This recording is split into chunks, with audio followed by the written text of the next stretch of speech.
निम्न से 25 के जो ट्रिग्नोमेट्री के क्वेश्चन आए थे, किस तरह के क्वेश्चन थे जरा समझते हैं। ट्रिग्नोमेट्री फंक्शन या प्रॉपर्टी ऑफ ट्राइंगल या हाइट एंड डिस्टेंस। तो अगर हम देखें तो ट्रिग्नोमेट्री फंक्शन के क्वेश्चन थे और हाइट एंड डिस्टेंस के क्वेश्चन थे। या तो क्वेश्चन काफ़ी टाइम टेकिंग था या बहुत सिंपल था। तो अब जरा आप खुद देखिए कि अगर आप सही अप्रोच के साथ कर रहे होते तो क्या होता। जैसे ये क्वेश्चन है, if b equal to sine square by plus cos power 4 by then for all real value of y, मतलब आपको फॉर ऑल रियल वाई मतलब वाई की कोई भी वैल्यू ले सकते हो, तो बी की रेंज क्या होगी। अब इस तरह के क्वेश्चन को तो आपको ध्यान होगा कि कैसे करते हैं। सिंपली आप बी इक्वल टू लिखोगे 1 minus cos square by plus cos power 4 by, ये आपने कॉस स्क्वायर बाय कॉमन लिया तो 1 minus cos square by and this is 1 minus cos square by into sine square by, ये हो जाएगा 1 minus sine by cos by का whole square, जिसको आप चाहें तो लिख सकते हैं 1 minus 1/4 sine square 2 by half angle फॉर्मूले से। अब साइन स्क्वायर थीटा की अगर बात करें तो इसकी रेंज होती है 0 to 1, तो जब ये ठीक 0 होगा तो ये मिलेगा 1 और जब ये ठीक 1 होगा तो मिलेगा 3/4, यानी आपको जो बी की रेंज है वो 1 3/4 से किसके बीच में मिलेगी 1 तक। तो मैं आपके साथ जरा एक एक टॉपिक मतलब पूरे चैप्टर्स के साथ अपन आते हैं, जो मेजर टॉपिक्स हैं कि किस तरह के क्वेश्चन थे, कौन से क्वेश्चन टाइम टेकिंग थे, कौन से क्वेश्चन सिंपल थे, कहाँ आप टाइम सेव कर सकते थे, ये समझ में आपको आएगा। देखिए एक और क्वेश्चन है, the maximum value of sine x plus sine x plus 1 is के इंटू कॉस 1/2।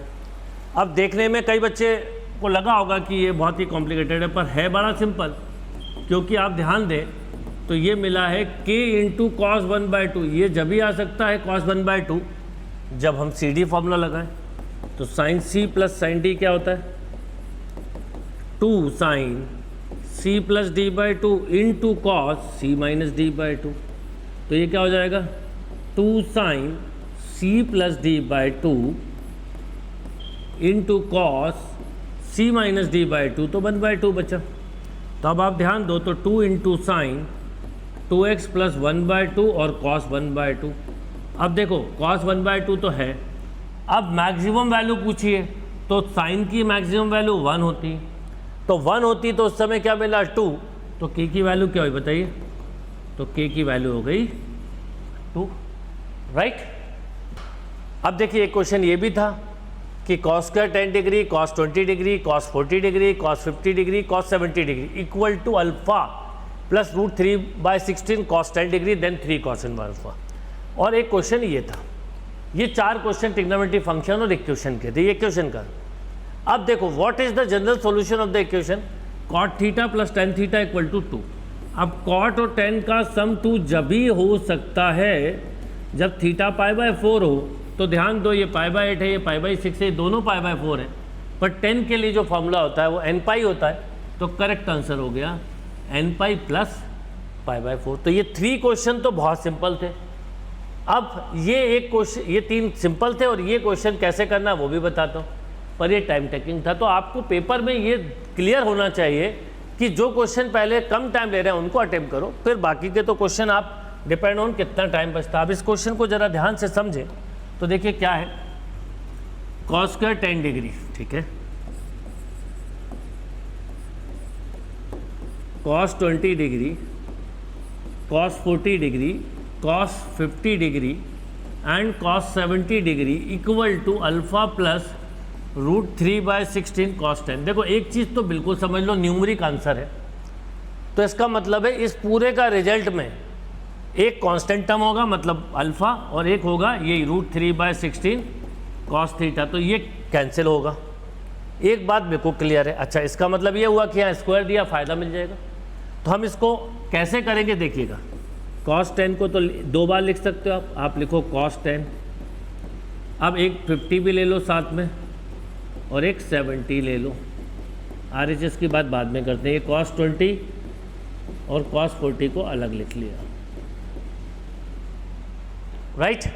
अब एक चीज़ बताइए कि आपके पास एक फॉर्मूला होता है, ये इक्वल टू वाला बाद में लिखेंगे, cos A cos 60 plus A and cos 60 minus A, this is 1/4 cos 3a, right, और एक इसमें हम लगा देंगे 2 cos a cos b।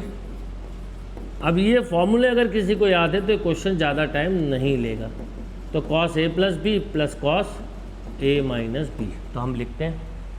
तो देखिए इसके हिसाब से चले तो ये cos tan ऐसा ही रहा, ये कितना हो गया 1/4 cos 30 उस फॉर्मूले से, और इसमें हम देखें तो 1/2 cos a प्लस बी, तो cos 60 cos a minus b मतलब cos 20, 40 माइनस 20 20 आ गया, राइट।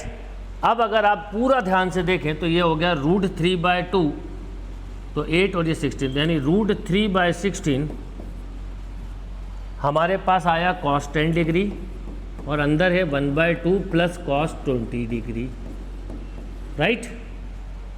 अब क्या करेंगे देखिए,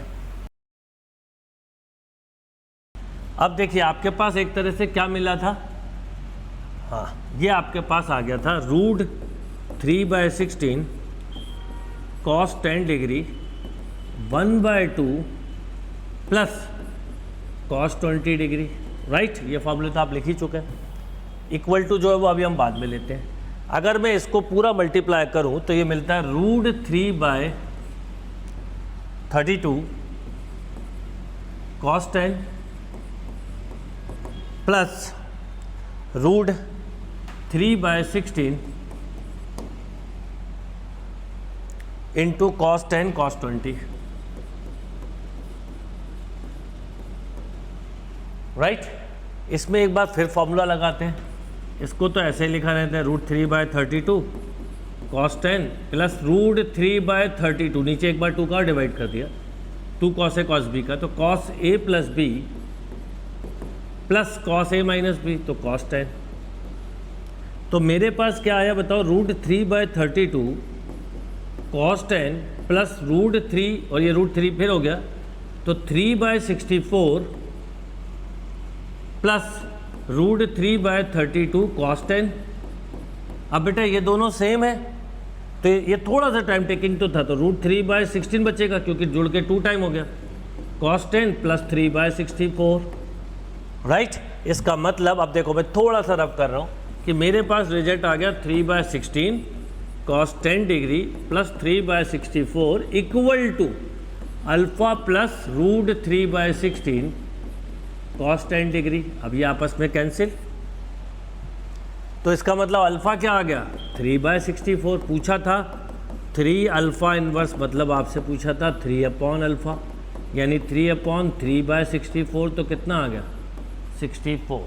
तो करेक्ट आंसर हुआ 64। तो इस तरह से 4 क्वेश्चन जो थे ट्रिग्नोमेट्री फंक्शन और इक्वेशन के थे, पर इन 4 क्वेश्चन में 3 क्वेश्चन थे विदाउट टाइम टेकिंग, कम टाइम ले रहे थे, और एक क्वेश्चन थोड़ा टाइम टेकिंग था और हो सकता है क्लिक भी ना करे। तो इस तरह के क्वेश्चंस आपको हैंडल कैसे करना है वो मैं आपको बताऊंगा, राइट।